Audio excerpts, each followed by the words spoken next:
Bonjour, donc on va faire une petite inspection. Alors, qu'est-ce que vous êtes en train de faire ici? Là.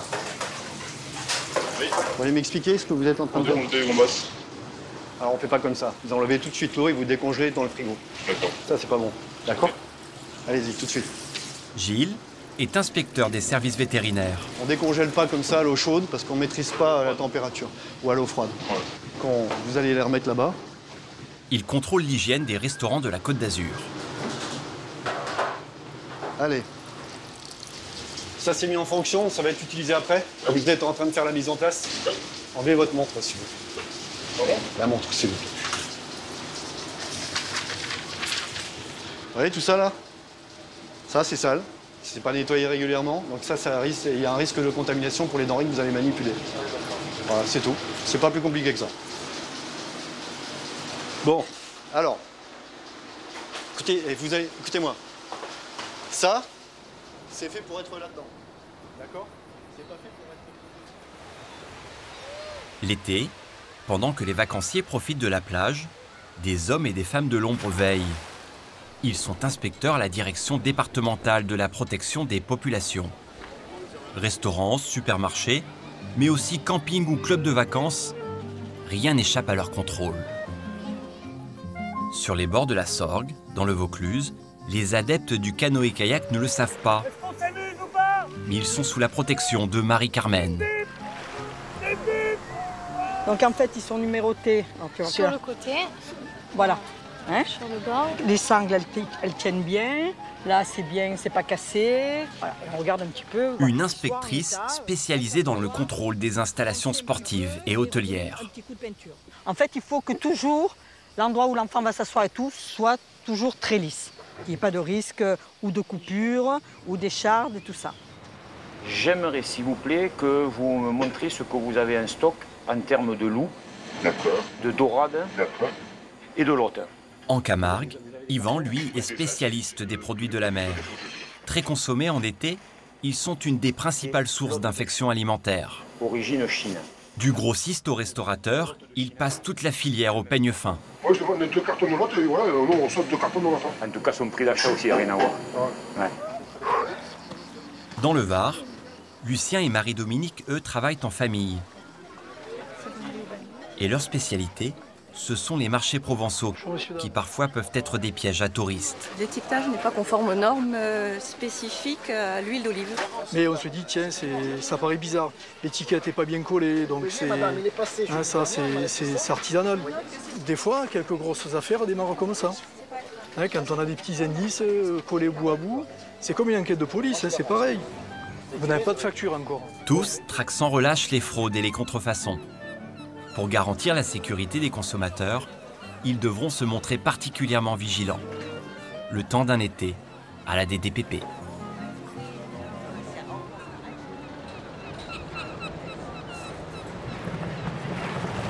Au Gros du Roi, dans le Gard, Yvan et Jean-Pierre ressemblent à des touristes comme les autres. Pourtant, ils sont en mission. Tu peux passer à côté de gens qui vont faire du jet ski en vacances. Hein. Ils passent des vacances bien méritées pour eux, j'imagine. Tu vois, ça nous fait ni chaud ni froid. Voilà. Par contre, après, quand on est en vacances, on est en vacances. Hein. Donc là... Pas de frustration? Aucune. Sincèrement, tu es frustré, là, de les voir faire du jet ski? Tu préfères pas rentrer au bureau voir ton chef, franchement, que faire du jet ski, hein? Ah oui, mais ça... Et voilà. On arrive dans le centre-ville, dans le cœur du village du Gros du Roi, qui est très mignon, c'est sûr. Et là, c'est commerce tout azimut, là. Hein. Commerce tout azimut. C'est le terrain de chasse de l'ami, là. Les commerçants le connaissent aussi, hein. Je ne sais pas si tu as vu. Et le gars, il doit être soulagé, il se dit « Ah, il ne prend pas la direction de ma boutique, donc ouf ». Yvan et Jean-Pierre sont en quête d'une spécialité locale. Un coquillage très apprécié des touristes, la théline. Bon, mais voilà. C'est Bon, voilà. Là, comme le pressentait mon collègue Jean-Pierre, il y a effectivement des télines offertes à la vente. Et là, les télines, du premier coup d'œil, tu t'aperçois sont là. Téline en persilade, téline à la yaouli. C'est pas de la téline vendable, ça. Voilà. Bah allez-y. Hein. Rémi, est-ce que tu peux t'occuper des gens? Toutes les factures sont là, s'il le faut, il y a la maison. expliquer. Tu t'occupes des gens, ils veulent voir pour les produits. Bonjour monsieur. Ah, c'est pas grave, très bien. Alors, le problème des télines, c'est des télines locales, ça, j'imagine. Locales, ouais. Voilà. Vous savez qu'il y a des tailles minimales. Hein. Oui. Alors, qu'est-ce que vous en pensez? Il y en a quelques-unes qui sont... Il y en a une? Ah ben, je suis tombé sur elle. Bon, vous la connaissez, la taille Non, moi, les tailles exactes... Bon, il y en a qu'une à retenir. Hein. Pour les télines, c'est 2,5. 2,5 cm. Mais là, moi, je regrette, elle ne fait pas 2,5. De là, des deux extrémités, là, on est à 2. Hein. Vous avez acheté où, monsieur, vos télines? Les télines, c'est un producteur du coin, un ramasseur du coin, un télinier. Celle-là, elle ne les fait pas. Je sais pourquoi on les engueule quand ils sont trop petites, on leur demande. Ah, vous les engueulez. Et qu'est-ce qu'ils vous disent? Mais qu'est-ce qu'ils vous disent? On peut pas. On peut pas. Passer à la main, une par une. Ouais. Bon, mais là où... Souvent, ils mettent les belles dessus, et puis les petites sont dessous. Ça, c'est un fer gravant aussi. Ça s'appelait le fardage, ça, à l'époque. C'était vrai pour les fruits et légumes. On mettait les beaux fruits en dessus du cajot et... On met dessous. Voilà. On y mettait même des cailloux, des fois, à la place.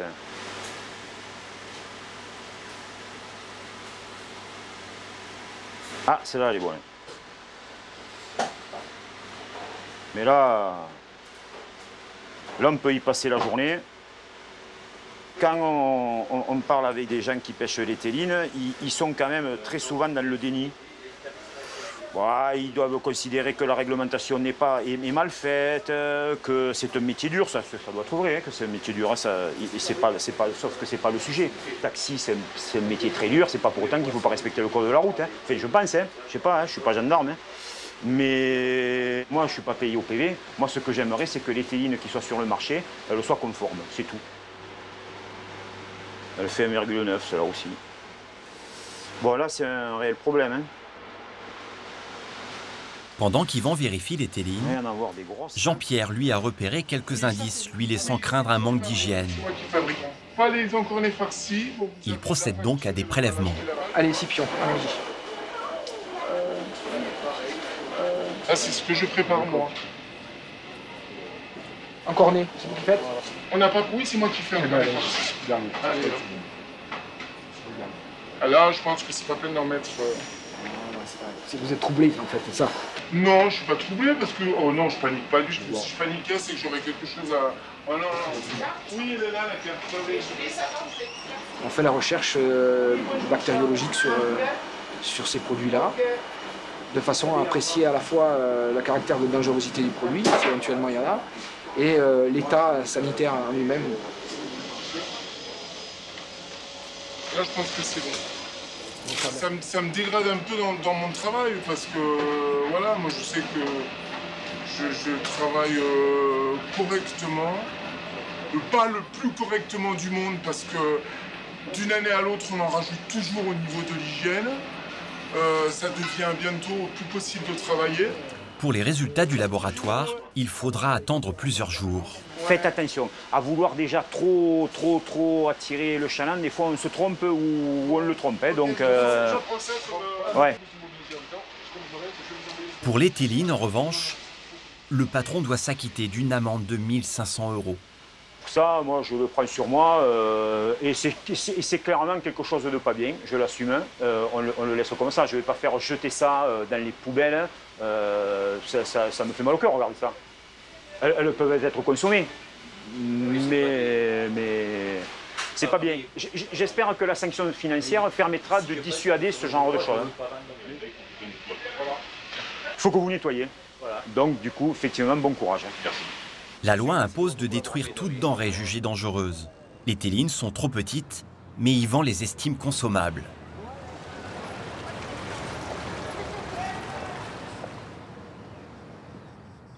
Près de Nice, dans la petite station balnéaire du Canet, Gilles va faire une découverte beaucoup moins agréable.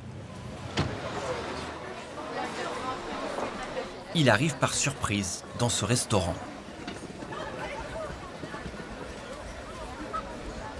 Le responsable? Oui. C'est monsieur? Bonjour. Monsieur Parzis de la DDPP. Sécurité sanitaire des aliments. Je vais faire une inspection dans votre établissement. Oui. Déjà, on rentre pas dans une cuisine n'importe comment. Allez, c'est parti, monsieur. Vous êtes en train de travailler en cuisine. Oui. À partir du moment où vous êtes en train de travailler en cuisine, on doit être en tenue de travail. Une tenue de travail conforme.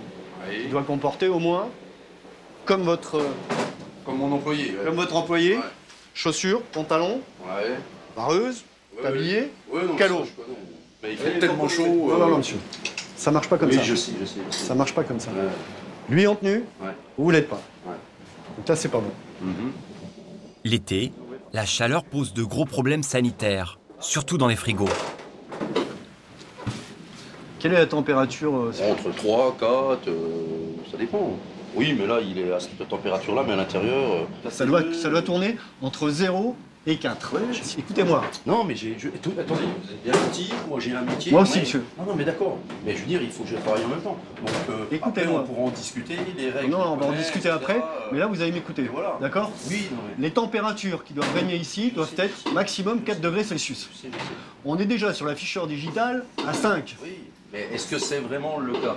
Mettez votre thermomètre, docteur, et après on verra. Ah oui, là, en effet, il n'y a plus trop de poignées.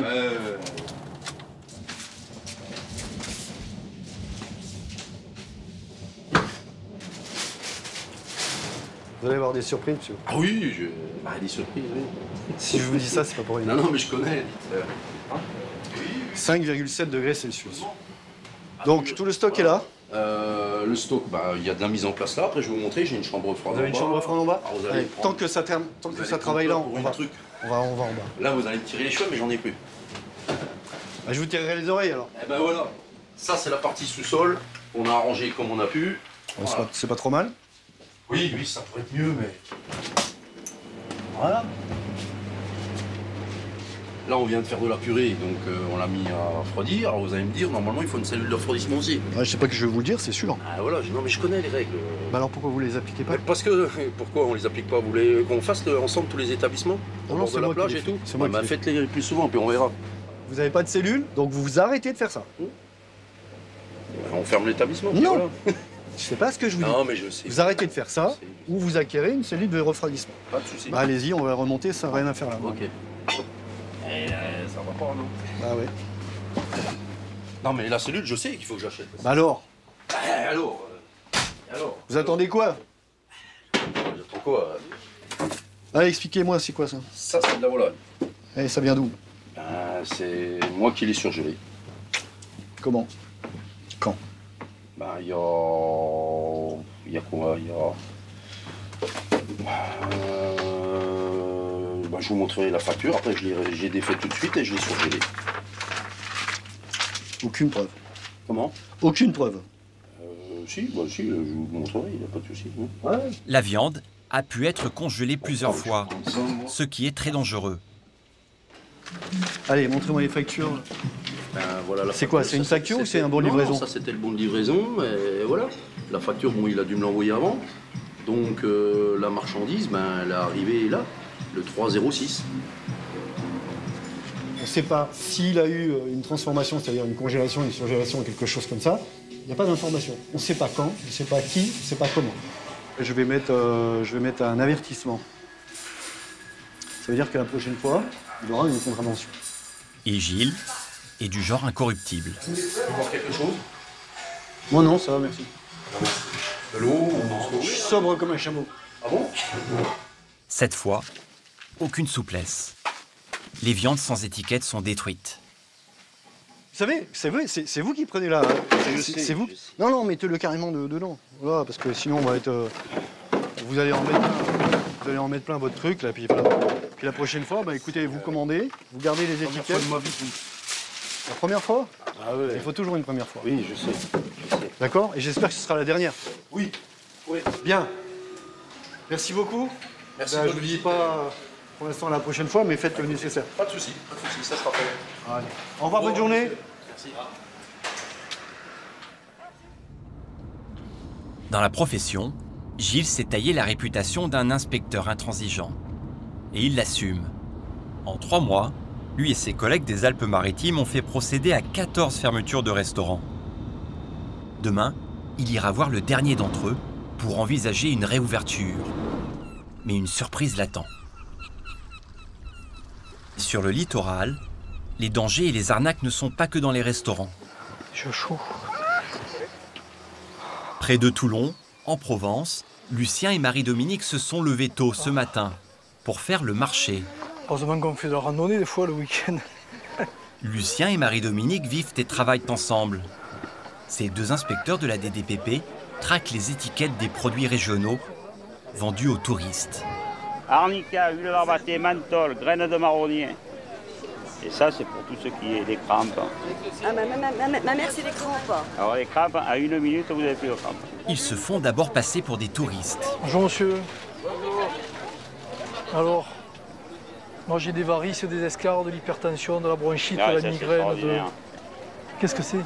De l'essence de lavandin et de l'eau de source. Bon, vous êtes inspecteur de la répression des fraudes. Ah, vous avez compris. Monsieur, à quoi ça sert le baume de cheval? Ben, ça sert. Ça combat, mais ça guérit pas, ça soulage. Arthrite, arthrose, rhumatisme, douleurs musculaires, les cervicales, les dorsales, les lombaires, les coudes, les genoux, le talon d'Achille. Ça va tout simplement dénouer les muscles et les tendons. Et c'est tout écrit en provençal, non? C'est allemand. Ah, c'est allemand, je fais c'est du provençal. Le principe en France, à Istres et à Bormes-les-Mimosas, c'est qu'on doit avoir un étiquetage en français. Donc il faudrait qu'on ait une contre-étiquette quelque part, dessus, dessous, qui donne un minimum d'informations, non pas en patois, mais en français. Sabes parler escumaco? Un peu? Parles un peu provençal? Un peu. Un peu.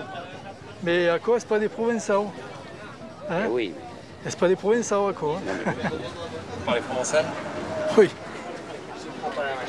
On continue à le vendre, pas de problème, mais mettez une contre-étiquette avec la traduction.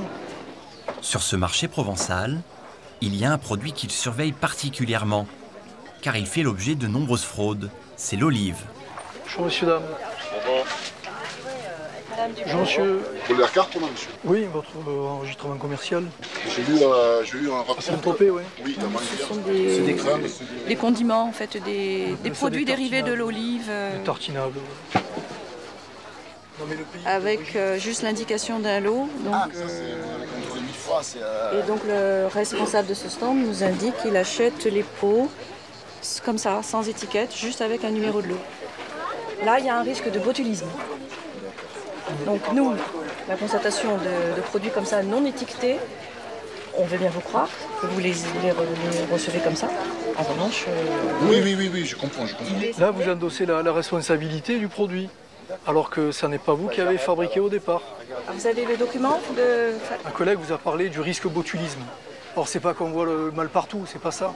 Mais vous avez entendu parler à Avignon, il y a quelques années, il y a eu un cas de botulisme grave, avec de la tapenade.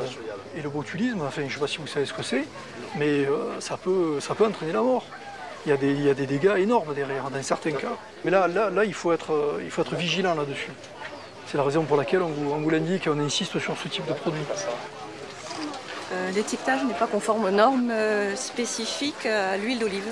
On n'a pas l'origine de l'huile d'olive, même s'il indique huile d'olive de Velot. C'est où Velot? Velot, c'est dans les Bouches-du-Rhône. Les Bouches-du-Rhône. Hein. Les huiles et les olives, ce qu'il faut savoir, c'est que la France produit uniquement 10% de ce que l'on consomme. Autant les olives que les huiles, grosso modo, c'est ça, bon an, mal an. Ce qui veut dire que dans n'importe quel circuit de distribution, 9 fois sur 10, ce n'est pas un produit français. Les olives, en général, c'est Maroc, Espagne.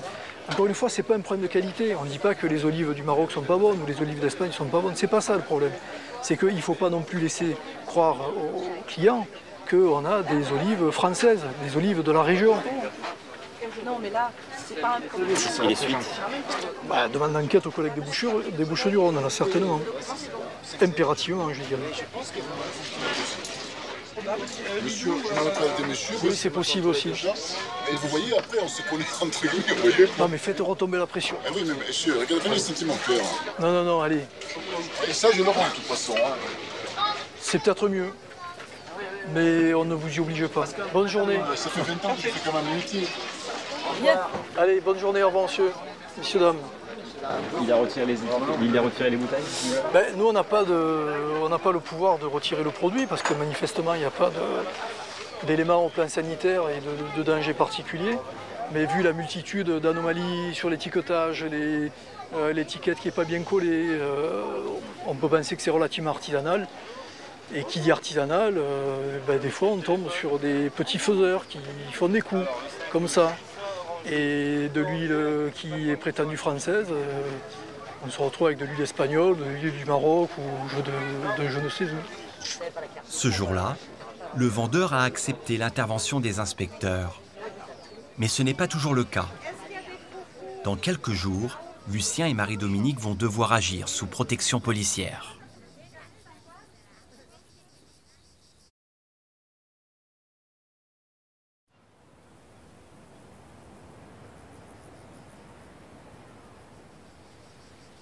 Dans le Vaucluse, la Sorgue fait le bonheur des vacanciers. Malgré son apparence paisible, cette rivière est parfois dangereuse.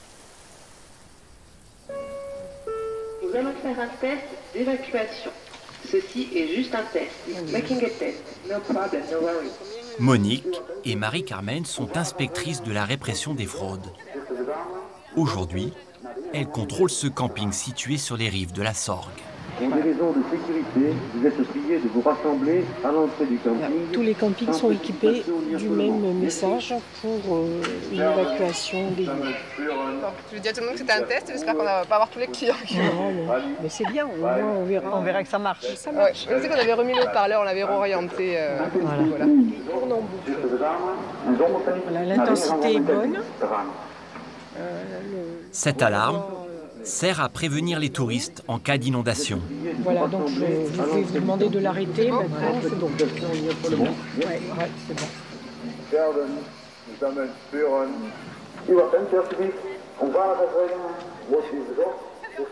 Est-ce que vous avez bien compris le message? Oui, tout est clair, c'est bon? Oui. D'accord. L'inondation, on sait ce que ça peut faire. Quand vous arrivez à certains endroits et que vous avez encore un professionnel qui vous dit « Oh mais moi, depuis 40 ans ou 50 ans, je n'ai pas été inondé », je veux dire, ça pour moi, je ne peux pas l'entendre. C'est pas possible. C'est pas possible. Enfin, nous, le camping n'a jamais été inondé. Voilà. Mais les deux collègues sont spécialisés dans l'hôtellerie et les hébergements de vacances. Donc on arrive à l'aire de jeu. Dans ce camping, elles vont inspecter chaque mètre carré. Là, il va falloir poncer un petit peu et redonner un petit coup de peinture. Hein? Là et tout ça. En fait, il faut que toujours l'endroit où l'enfant va s'asseoir et tout soit toujours très lisse. Il n'y ait pas de risque ou de coupure ou d'écharde et tout ça. Hein? Donc celui-là, il faut voir. Bon là, vous voyez ça là, voilà. Là, voilà, parce que de partout, regardez, ça accroche. Il faut absolument éviter qu'il y ait des risques avec des échardes et tout ça. Hein? Ouais, voilà, plutôt que penser, peut-être changer carrément le revêtement. Quoi. Voilà. Dans ce que j'appelle un peu la maintenance quotidienne, là, il faudrait passer et balayer un petit peu les graviers. Parce que là, c'est juste bon pour qu'un gamin mette le pied sur un gravier et tombe. Voilà. OK. En fait, c'est à nous d'anticiper et d'enlever tout ce qui peut créer un risque pour eux. Voilà. Parce que les gamins, vous voyez, ils y vont et puis ils jouent. Hein. C'est pas de risque zéro, mais bon, il faut y tendre. Voilà, voilà. Marie-Carmen et Monique ne sont pas seulement là pour sanctionner, mais aussi pour aider les professionnels du tourisme à satisfaire leurs clients. Ouais. La problématique, c'est que si les établissements sont mal entretenus et tout, ça va être forcément des plaintes. Ça va, bon, alors à l'heure actuelle, en plus avec Internet, c'est catastrophique parce que de toute façon, ça se véhicule à une vitesse. Et donc, ça va être au détriment quand même du département. C'est une grosse partie de l'économie, nous, hein, le tourisme. Donc, on a intérêt à ce que les gens repartent contents. Voilà. Donc, vous n'avez pas d'air... Mais depuis quelques années, de plus en plus de particuliers ouvrent des maisons d'hôtes. Un nouveau terrain de chasse pour ces inspectrices. Allez. Hop.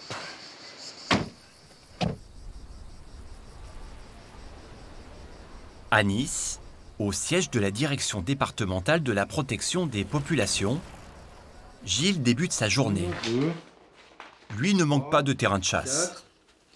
5, 6, 7 et 8 plaintes à faire.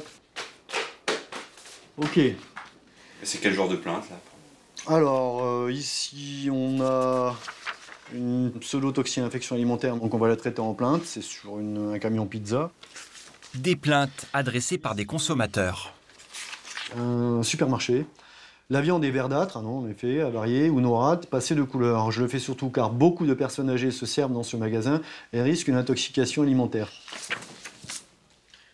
Et ici, nous sommes au regret de porter à votre connaissance des éléments difficilement acceptables en matière d'hygiène catastrophique de A à Z, que ce soit de l'état des chaises aux toilettes, en passant par les cuisines, le personnel, etc., etc. Rien n'y coupe. Ce restaurant, Gilles le connaît bien.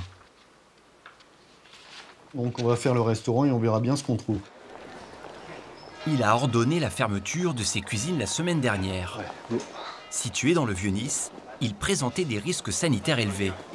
Gilles y retourne pour décider s'il peut rouvrir l'établissement. Bonjour.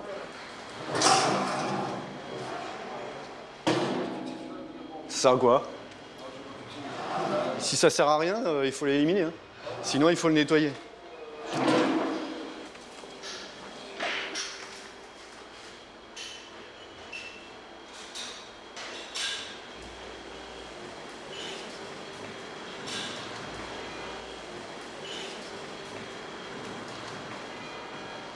Bonjour. Bonjour, messieurs. C'est vous qui avez fait le nettoyage? Bon, on va recommencer hein, parce qu'il va falloir tout nettoyer correctement. Alors vous écoutez bien les gars, d'accord? Il va falloir recommencer tout complètement. Je vous explique.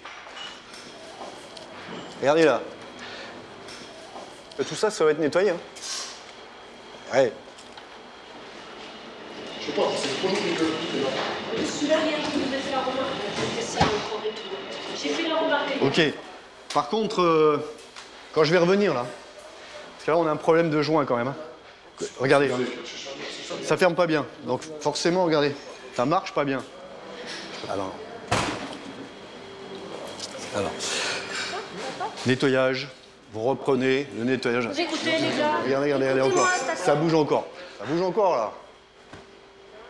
Là, il est passé 2 fois. Je sais, c'est trop tôt. Ah, c'est encore vivant. Les problèmes de Carrefour, s'il n'y en a pas dans les Venise, il faudra me montrer où c'est qu'il n'y en a pas dans les Venise. Et après qu'on attend qu'ils soient tous morts, ils ne seront jamais tous morts. Jamais. Jamais ils seront tous morts dans les Venise. Jamais. Et en plus, contractement, tous les ils ne seront jamais tous morts. Vous avez le siphon qui est encore bouché là. On va aller voir juste en bas pour vérifier. La fuite a été réparée, non? Quand est-ce qu'elle sera réparée, la fuite?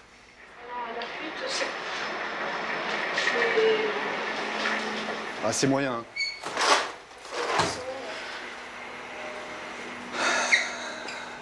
Regardez. Là, c'est encore un traitement. Hein. Ou attendre 2 jours de plus. Bon, alors le problème, c'est que les insectes sont en train de mourir. Mais ils sont encore là. Regardez. Regardez. Donc c'est pas encore nettoyé. Et moi, je peux pas laisser l'établissement ouvert si on a encore une infestation. Et il faut absolument que les frigos soient en fonction, d'accord?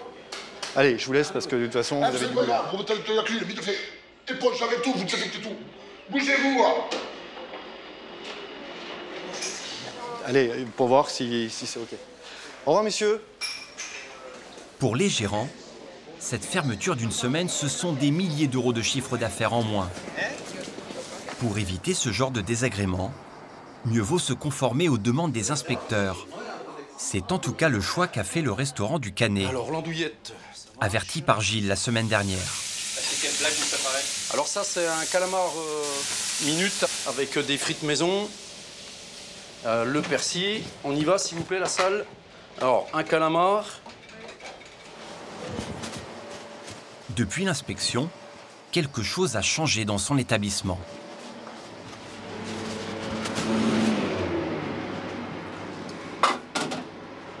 Alors ça c'est quoi ça? Voilà, donc par rapport à cette visite de l'inspecteur sur l'hygiène, enfin les conformités, etc. Donc on a fait l'achat de cette cellule de refroidissement et voilà, ça refroidit les éléments. Ah, ça coûte cher le passage d'un inspecteur quand même. Bah écoutez, n'importe c'était un achat prévu, mais oui, un outil comme ça coûte à peu près 3 000 €, mais bon, voilà, c'est quand même une nécessité maintenant dans notre métier d'avoir des outils performants et adaptés aux nouvelles règles d'hygiène, etc. Donc là-dessus, il n'y a pas de souci. Voilà, c'est un outil vraiment indispensable. Cet investissement, pour lui, c'est le prix de la tranquillité. Au Gros du Roi, pendant leur pause déjeuner, Jean-Pierre et Yvan préfèrent oublier pendant 1 heure qu'ils sont inspecteurs à la répression des fraudes. Mais ce n'est pas toujours évident. Oh là là là. Et comme je te connais, tu vas pas pouvoir... Tu finiras pas tout. Tu me donneras tes olives si tu les veux pas. T'as alors les olives? Bon. Je te donnerai du... Alors ça, est-ce que c'est du parmesan? Oui, ça en est. Ça en est. Quand vous êtes dans un restaurant, est-ce qu'il y a l'œil du professionnel? Moi non. Alors là, vraiment pas. Alors Jean-Pierre, je sais pas. Donc j'essaie de faire attention effectivement au choix du restaurant, mais malheureusement on ne peut pas toujours tomber comme il faut. Et voilà. Et après, les suites, on les connaît 1 heure après en général. Mais là, sinon vous vous rendez compte de la vie qu'on mènerait? Si chaque fois on devenait complètement phobique de tout, non. On sait de toute façon que fatalement, tous, on est 6,5 milliards sur la planète, on ingurgite tous les jours des choses qui sont sûrement pas très bonnes pour nous. Écoutez, après... J'ai demandé quand même s'il n'y avait pas des effets secondaires. À 10 km de là, la ville médiévale d'Aigues-Mortes et ses nombreux restaurants touristiques. Yvan part à la pêche aux fraudes. Toc, toc, toc, ça c'est... Oui. Bon, il y a l'autre. Très bien. Dorade. C'est parfait. Qu'est-ce qui se passe là? Celui-là, il y a duo de loup et de dorade. Voilà, bourri de lotte, 13,80 €. Bon, c'est peut-être de la lotte, franchement, de la lotte, la vraie. Bon, c'est quand même difficile de les retrouver après un menu à 19,80 € dans une place aussi touristique que ça. Il est là aussi. Voilà, un menu à 12,90 €, filet de loup. Normalement, ces poissons coûtent très cher. Messieurs, pour avancer, voilà, il y a un de vos employés. Et après, voilà, quand vous avez fini, vous nous rejoignez. Yvan est intrigué par ces prix très attractifs. J'aimerais, s'il vous plaît, que vous me montriez ce que vous avez en stock en termes de loup, de dorade et de lotte. Voilà.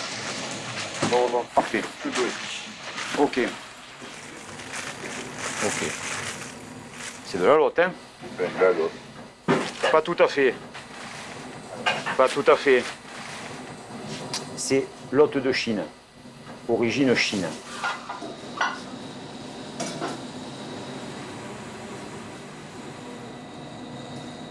Sur la carte, et comme sur le menu du jour, il y a marqué bourride de lotte.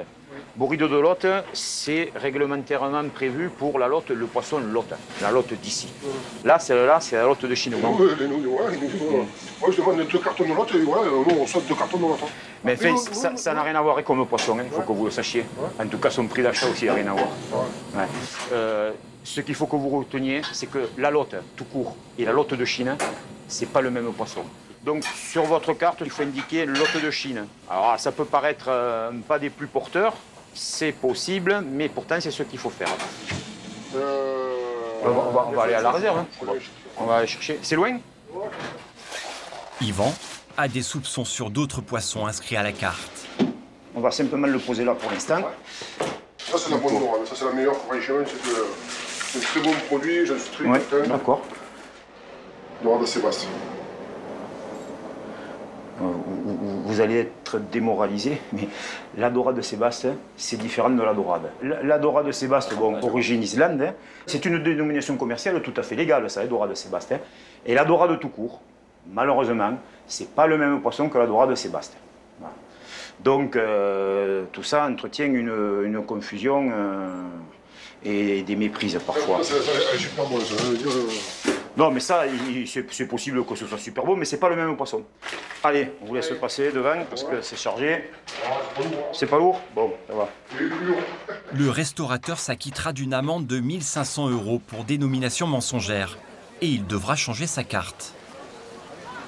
Ouais, c'est dommage, c'est de la petite arnaque à la petite semaine, mais c'est de l'arnaque généralisée. Alors bon. Et il existe un autre poisson dont l'origine est souvent usurpée, l'un des plus chers, le loup, aussi appelé bar, à ne pas confondre avec le loup de mer. Voilà, ah, comme c'est beau, avec la dorsale bien... Superbe bar.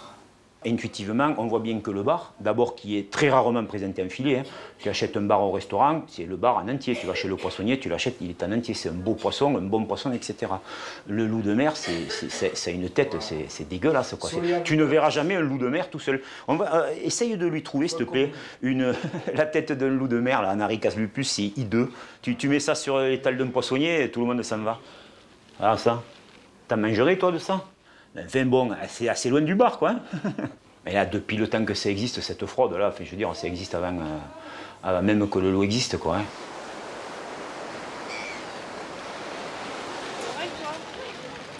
Les gros poissons, Lucien et Marie-Dominique les trouvent parfois sur les marchés nocturnes. Il y a une seule procédure ou je sais pas. Hein. Ce soir, ils sont à Fréjus et pour l'occasion, ils sont accompagnés par des policiers en civil. Tu m'expliqueras quand on rentre. Ça va. Bonjour madame. Et là c'est quoi? Ça c'est Lady Mignonne, Chloé, la petite robe noire, ça Chanel 5, la nuit de l'homme. Jean-Paul Gaultier. Voilà, Terre d'Hermès, Invictus. Oui, j'ai vu Invictus. Les grands classiques, ceux qui se vendent le mieux. Hein. Et c'est quoi? C'est des sous-marques, des répliques? Ouais. Les jus viennent de Grasse. Après, donc c'est fabrication française? Normalement, oui. Bon, on se présente. Nous sommes inspecteurs de la répression des fraudes, la direction départementale de la protection des populations. Oui. Vous faites le marché tous les jours ici, tout l'été? Ouais. Quelqu'un vous a conseillé là-dessus pour la vente de ces produits ou pas? Parce que j'ai vu que ça se vendait. Bon, moi j'ai vu que c'est les fournisseurs, donc je me dis pourquoi pas. C'est un problème de contrefaçon de marque. Ah mais sur les boîtes c'est pas marqué, il n'y a pas de marque. Oui, mais néanmoins vous mettez une référence ici. Ah oui, c'est vrai, j'aurais pu, ça c'est vrai.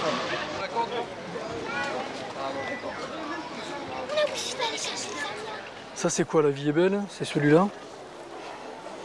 À la limite, ce qu'on vous conseille, c'est d'enlever surtout les étiquettes. Oui. Il y a des références à des marques relativement connues. Ah, il y a une correspondance très très directe.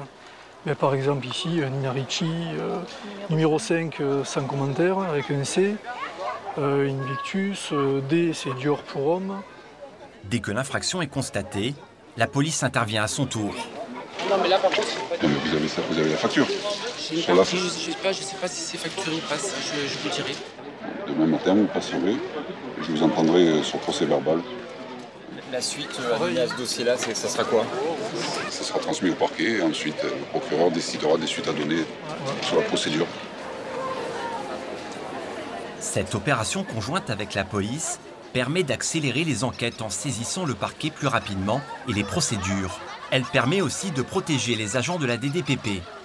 Devant cet autre stand, les policiers restent à distance et dissuadent le commerçant d'un éventuel débordement. Je suis ici à l'année donc...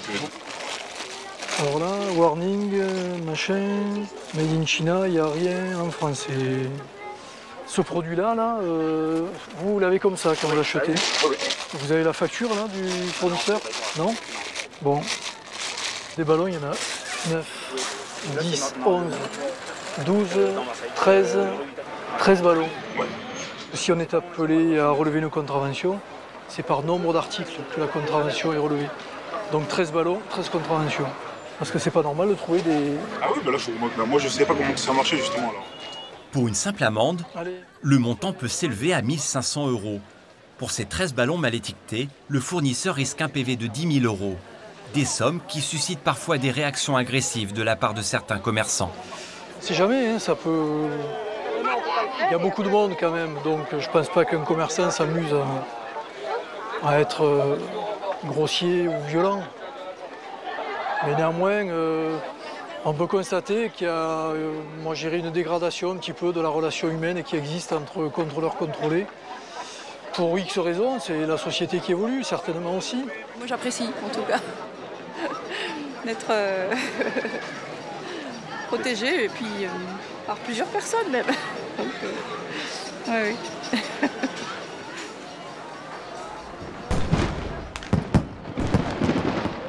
Ça c'est de la nacre, c'est de la nacre. De la nacre ou du plastique? À Avignon, au siège de la DDPP, Marie-Carmen, elle, travaille plus sereinement. Elle s'intéresse de près aux tarifs d'une maison d'hôte. Ben non, je pense que la plus chère, c'est la première. Est-ce qu'il nous donne le prix, là? 230. OK. On peut pas.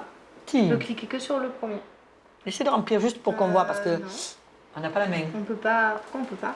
C'est bizarre. Parce que là, il n'y a aucun prix qui correspond, en fait. Sauf s'ils ont fait une mauvaise frappe, parce que c'est 320 au lieu de 230. Ouais. On lui posera la question. De nombreuses chambres d'hôtes ont ouvert dans la région ces dernières années. Et Marie-Carmen doit être vigilante.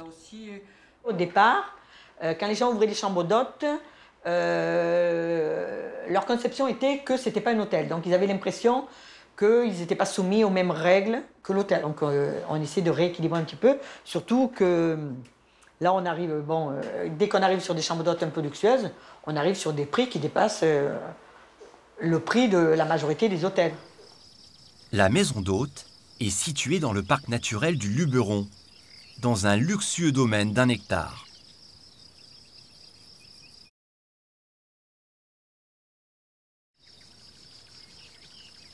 Dans le Luberon, Marie-Carmen, agent de la DDPP, contrôle cette luxueuse maison d'hôte. C'est l'avantage des contrôles, il y a des fois on voit de très jolis trucs. La chambre n'est pas faite. Ah non, mais c'est... Non, mais... Donc celle-là, c'est laquelle? Voilà, c'est la chambre essentielle. D'accord. Alors une petite chose qui vous a un petit peu interpellé, donc on a vu vos prix affichés à l'extérieur et sur le site, et après on se rend compte que quand on va par exemple sur réservé, les prix sont un peu plus bas. Oui, je sais pas Voilà. comment c'est. Je sais pas comment c'est. Si vous voulez, on avait... D'accord. Ça, c'est les prix qu'on a quand on fait les tarifs. Tout à fait. Après, quand on déroule, vous savez, les chambres, Oui. on a ces prix-là, donc je vous le dis. Ça, c'est les prix basse saison. Ça, c'est les prix les voilà. plus bas. Voilà. En fait, le site internet, le module de réservation prend les prix les plus bas. Et ensuite, quand vous notez les dates, il vous donne le prix de la nuit, actualisé. D'accord. Oui, parce qu'on ne comprenait pas. Certains prix affichés sont ceux de la basse saison et ne correspondent pas toujours à ce que payent réellement les clients. La gérante devra mettre à jour son site internet et changer aussi le nom d'une de ses prestations. Il y a des prestations qui sont gratuites, comme le parking, le wifi, le petit déjeuner buffet qui est inclus. Et le hammam, donc la séance est payante, elle est à 30 €. Les massages? Les massages, idem. Sont faits par qui? Ils sont faits par une prestataire, donc qui est en freelance. Sa profession, elle est quoi? Elle est diplômée, je dois avoir son diplôme. Elle est kiné? Non, elle n'est pas kiné. Ah, donc si elle n'est pas une professionnelle de la santé, il va falloir enlever le mot massage. C'est les diplômes que m'a donné la praticienne en arrivant. Vous voyez, c'est tout en anglais, je ne sais pas où c'est que c'est fait. C'est des instituts. C'est des instituts. C'est des certificats, mais ça n'a pas une. Pratique. Voilà, ça, à mon avis, je pense que ça n'a aucune valeur. Voilà. Hein? Elle va être contente de l'apprendre. Ben oui, non, mais je suis désolée, mais oui. Alors, ça n'a aucune valeur, qu'on se comprenne bien. Non, mais bien sûr. Pour pouvoir employer le mot massage. Bon, je dis massage parce qu'en fait, les clients étrangers, ils ne connaissent pas le mot modelage. Mais là, il va falloir... J'ai marqué nos massages sont des modelages corporels non thérapeutiques, non médicalisés. Il faudra quand même nous enlever le mot massage. Donc voilà, donc là, on vous enverra le petit courrier pour bien vous rappeler la réglementation. Allez, on va à la piscine. C'est Jacques, le mari de la propriétaire, qui l'emmène ensuite vérifier la piscine.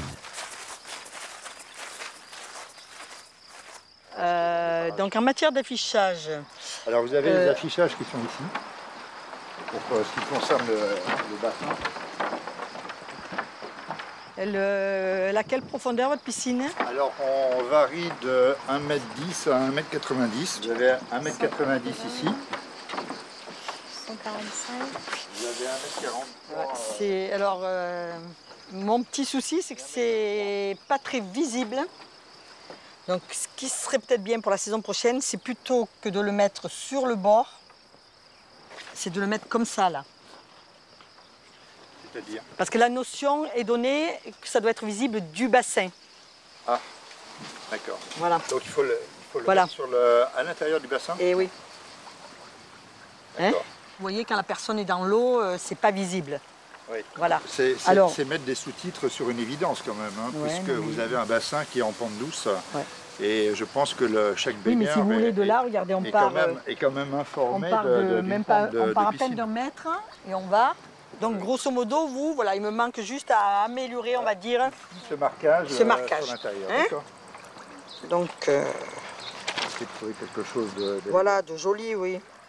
Les normes, quand même, c'est un petit peu pesant, non? Effectivement, on peut trouver parfois un règlement un peu tatillon, mais s'il a été édicté, c'est qu'il sert à quelque chose, Voilà, même si ouais. en tant que Français, on n'aime pas trop ça, c'est sûr.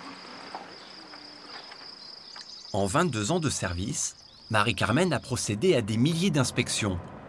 À 1 an de la retraite, elle a le sentiment du devoir accompli.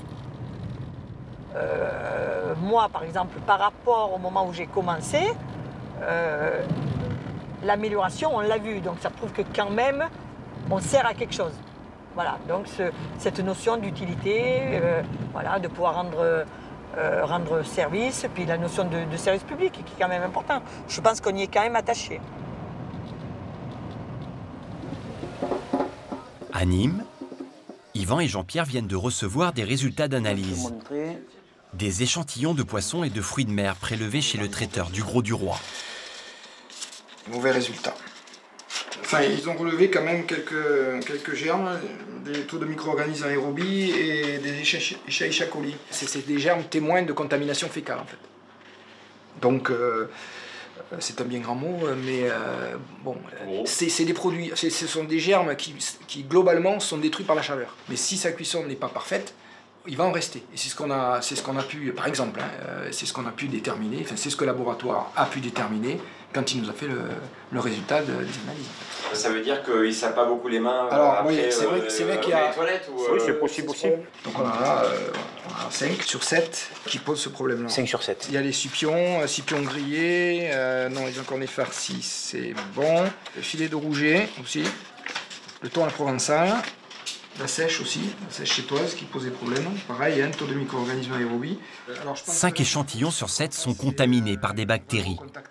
Le commerçant risque environ 3 000 € d'amende. Une petite injonction et lui demander en fait de revoir ses procédés. Mais au-delà de la sanction, Yvan espère que leur travail permettra aux professionnels d'améliorer ces pratiques. Ce que ça nous inspire, c'est qu'il ne faut surtout pas baisser la garde. Hein. Il ne faut pas baisser la garde parce qu'ils ne vont pas redresser la barre tout seuls, ça l'expérience le montre. Et quand il y a des problèmes d'hygiène, on s'aperçoit aussi que les autres aspects de la réglementation, la loyauté, l'information du consommateur, on fait essayer de ne pas le prendre quand même un peu trop pour un benet, ben on s'aperçoit que ça aussi ça ne suit pas. C'est tout à volo, quoi. Hein. Donc il faut vraiment avoir un œil sur ces professionnels dès qu'on les a identifiés, parce qu'on sait que ça peut vraiment aller vers du n'importe quoi. Donc renforcer la vigilance. Hein. L'été s'achève, mais pas leur mission. Yvan le sait, améliorer la qualité des produits vendus dans son secteur est un travail de longue haleine. Ouais, là, on est comme des sportifs, hein. On laisse tomber une saison et on pense déjà à se préparer pour la saison prochaine. Mais en cette fin de mois d'août, la saison n'est pas terminée pour tout le monde. À un péage d'autoroute près de Brignoles, dans le Var. Merci. Lucien y accompagne Charlotte et Sabrina, 2 stagiaires. C'est leur tout premier contrôle. Très bien. C'est pas ça qui va nous tenir chaud. Non, c'est sûr. On n'a pas des chasubles d'hiver. Ça, des fois, quand tu montes dans les camions, il y a des surgelés là. Celui-là, transport frigorifique. Ah, on a de la place sur le parking.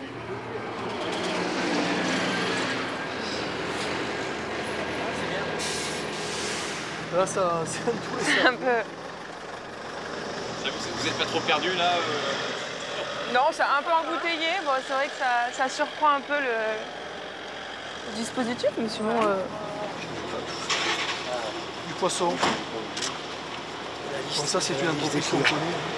Vous êtes en frais, là, ou en surgelé? Tout en frais. Alors là, il est congelé, ça veut dire... il est en décongélation, celui-là? Ouais. C'est-à-dire le restaurateur, lui, qu'est-ce qu'il va faire? Il va le recongeler derrière? Je peux pas vous dire. Ah, regardez.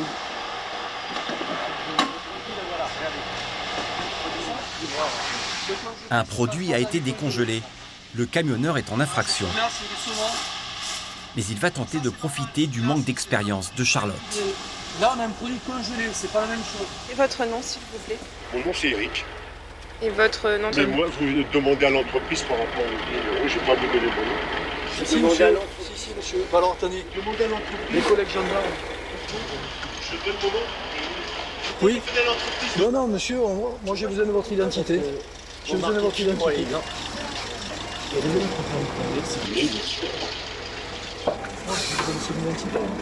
Et après on vous laisse partir. Ah oui. Alors monsieur Eric. C'est bon. Note de message. Merci. Merci. Bonne route. Au revoir. Le fait d'exiger l'identité et que la personne refuse, finalement... On a le droit de demander. On a le droit d'exiger. Ouais. D'accord. Mais bon, comme on a les gendarmes, voilà, on peut faire intervenir tout de suite. Il y a vraiment un risque physique avec des contrôlés, exceptionnellement. Ouais. Des altercations, enfin, altercation non, parce qu'altercation veut dire qu'il y aurait les deux personnes. Oui, finalement, nous, on doit rester à notre place. Et nous, on doit gérer le contrôle, on doit faire en sorte de pouvoir faire notre travail calmement, sereinement, en restant poli. Des fois, c'est pas facile. C'est pas facile. Maîtrise de soi. Je crois que dans 2 ans, je tire ma révérence. Bon, après, c'est un métier que j'ai aimé, que j'ai défendu, je pense. J'ai essayé de le servir du mieux possible. Mais bon, ce passage relais, moi, je le trouve sympathique, dans la mesure où on a aussi des gens réceptifs, qui mordent à la moisson, comme on pourrait dire. Hein. On n'est pas loin de Toulon. Donc ça, c'est intéressant. Et c'est un peu le compagnonnage. Pour Lucien, ce métier est aussi une passion qui déborde parfois sur sa vie privée.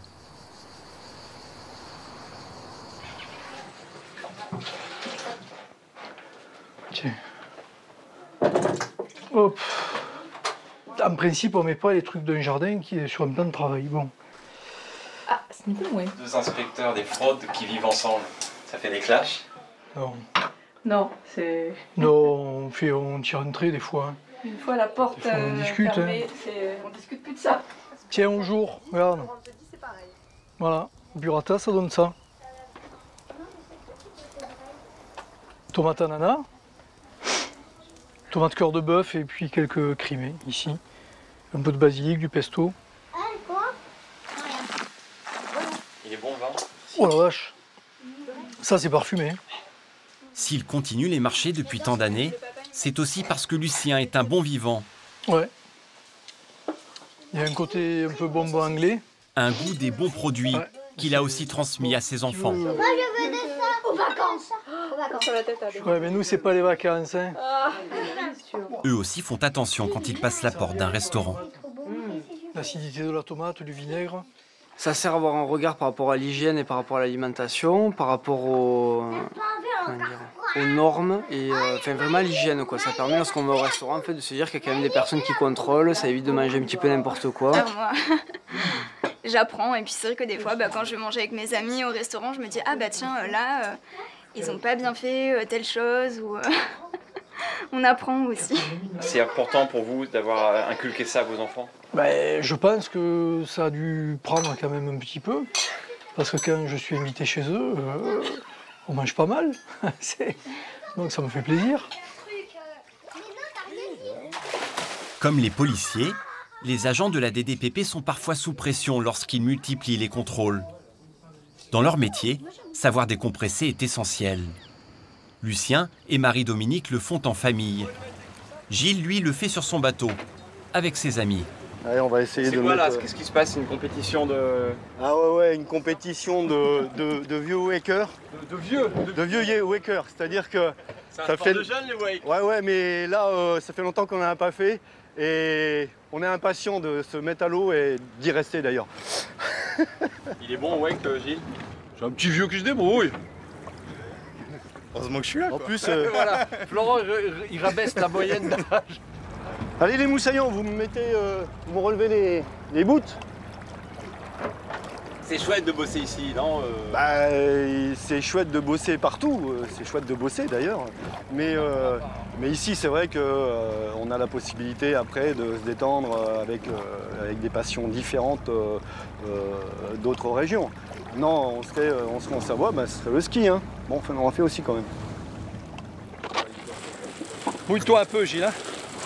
Ouais, pour pas que tu prennes une... Hein, voilà, c'est bien, là, il est bon, il est mouillé. Je vais essayer de pas te blesser, hein. Fais gaffe, hein. Ils ont plus les mêmes réflexes à cet âge-là. C'est bien. Plus loin, t'as pas réussi à l'envoyer? Bah, normalement, tu devrais être plus loin, mais bon. Ça fait quoi d'avoir un pote inspecteur? Oh, bah, on sait à peu près où on peut aller manger, quoi. C'est ce qui est pas mal. Et d'autres qualités? Ah, il en a pas. Faut être clair, il en a pas. Tu me dis quand t'es bon? Vas-y.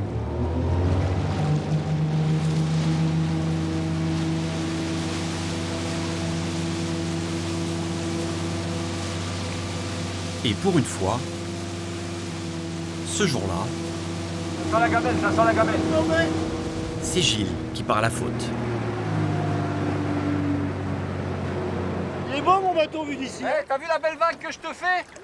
Même pas t'en profites, va. Allez, vas-y. Sacré public. Gilles, mes lunettes. Elles sont où? Gilles, loin des contrôles, ça permet d'oublier. C'est un poids à chaque inspection. Donc, le week-end, on décompresse, on fait plein d'autres choses, mais on ne parle pas boulot. Là, voilà. On va parler de boulot, hein. Ils m'ont rien demandé. C'est bon. Ça y est. Allez.